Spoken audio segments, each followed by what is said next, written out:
Man, how do you do it? How do you do it? It's so much fun, but it's also so difficult and advanced. And when you edit, I make all of these facial expressions.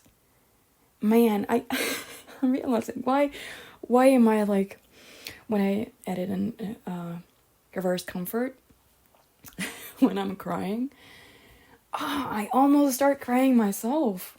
Even though quite rarely it's actual tears.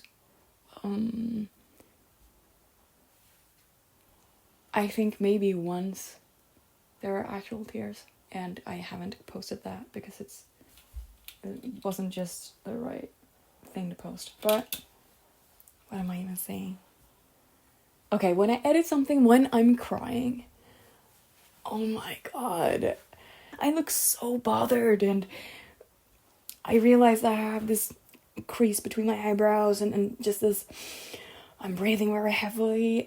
And when I edit something when I'm laughing a lot or when you're very funny, I find myself laughing too, and being filled with joy. So I really I really take in what I'm doing when I'm editing. And have you noticed, if you do that, do you get the same facial expressions that you have in the audio? Maybe it's just me. Maybe I'm just weird. Yeah, and I have this weird thing that's happening all the time when I record is my fucking ankle. And I've cut everything out, almost everything, but if you hear this very sharp cracking noise, like something is broken, that's my ankle cracking. And it's crazy loud. It's crazy loud. I've saved one. Let's see if I can show it here. But think about their I know.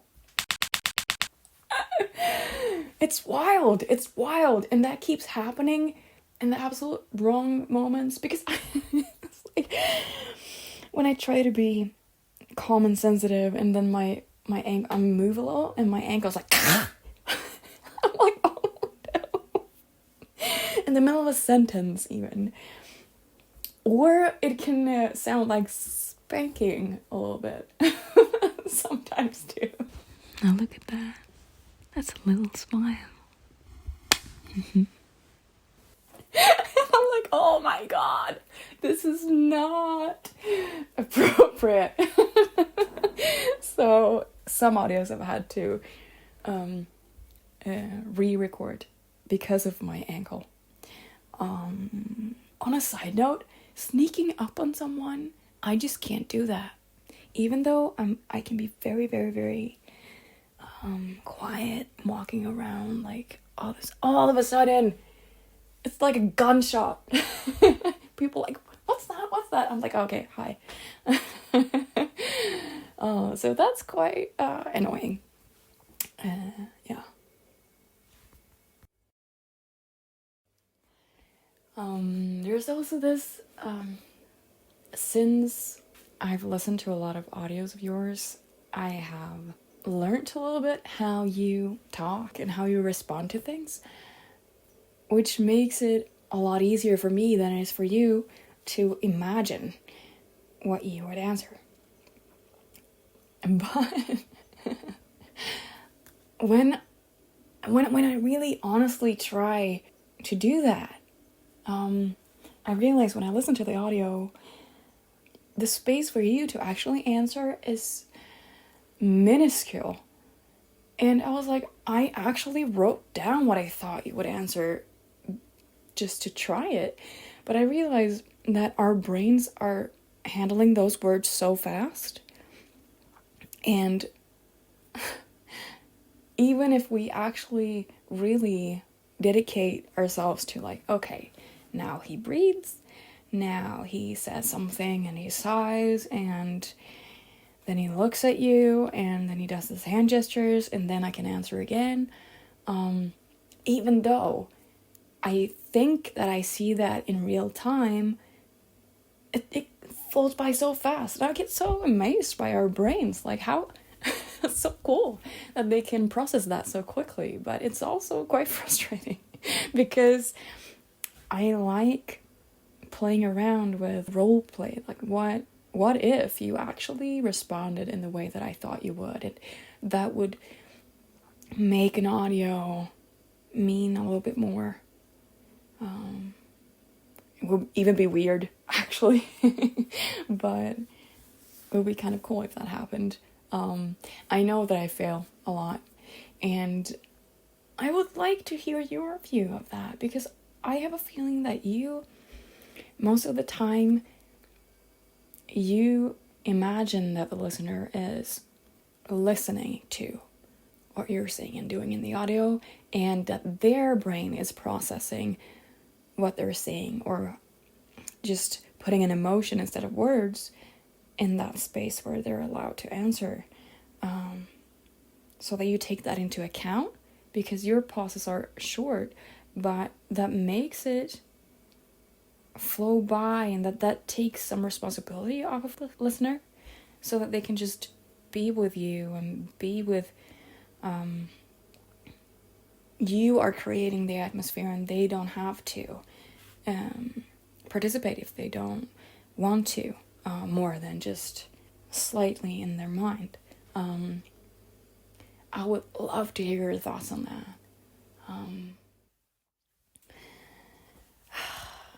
I realized, looking back, I've done this between September and now it's July, so it's almost a year. I can really see the difference in quality from the start and now.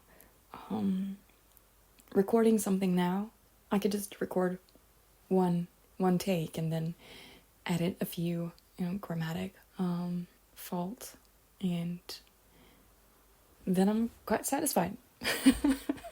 And then I could just upload it. But oh my god, doing this with severe brain fatigue. Oh, maniac, complete maniac. But doing this with severe brain fatigue, like improvising in a foreign language and then editing, man, there have been a lot of editing. Yeah, so I would say I've mastered the art of, like, when I make a mistake, I correct it right away so that I could just cut it out. So if I say, man, what do I usually fuck up? Like, one time I said, I gotta send this to you, but my stomach hurt, my stomach hurts, my cheeks hurt, my cheeks hurts. And when I listen to that, I realize I use the same tone of voice like every time, because I just want to optimize the way I can cut them together, so that I can choose which one I want. So when I say, hey, how are you? And something happens in the background, maybe, I try to do, hey, how are you? And it's, that's an art, like, doing the same, like, doing the same, like, doing the same, all over again, and try to make it fit together. I don't know, how do you do it? Maybe you don't have to, because improvising in your own language is easier. I should try that sometime.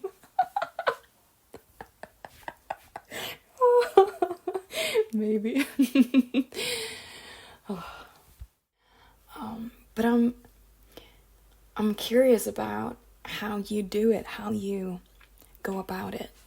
More technically? Where do you put your microphone? What microphone do you have? How do you working in your editing program.